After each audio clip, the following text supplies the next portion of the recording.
السلام عليكم ورحمة الله وبركاته. حبايبي أحلى متابعين في الدنيا. النهاردة هنعمل مع بعض كشري الحلة الواحدة. هنعمله بطريقة سهلة اقتصادية جدا، ومش هتاخد مننا لا وقت ولا مجهود. ولو كنت مالكيش في الكشري هتبقي فيه أستاذة. يلا نسمي الله ونبدأ مع بعض. هنبدأ بالبصل بتاعنا اللي قطعته شرايح وقليته زي ما انتوا شايفين من غير أي إضافات.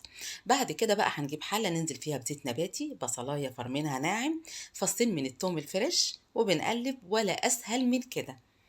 بعد كده بقى هننزل بالطماطم بتاعتنا.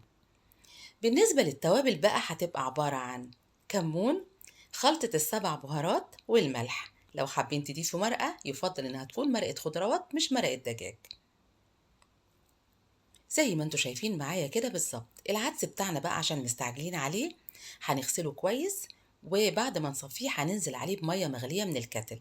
مش هياخد معانا اكتر من 10 دقايق ويبقى جاهز، زي ما هتشوفوا بعد شوية معانا عامل ازاي. هنجيب بقى الحلة الأصلية بتاعتنا اللي عملنا فيها البصل وننزل فيها بالشعرية.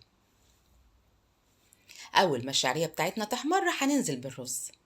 طبعا الكميات متروكة ليكم. هنقلب لحد ما نتأكد ان الرز بتاعنا ما فيهوش اي مية خالص. بعد كده بقى هننزل بالعدس بتاعنا زي ما انتوا شايفين كده. دلوقتي بقى هننزل بالملح، وهننزل بقى بالمية المغلية بتاعتنا. هياخد معانا غلوتين وبعدين نهدي عليه النار. عايزة اقول لكم الكشري بتاعنا طالع قمر. الكشري طالع حلو قوي.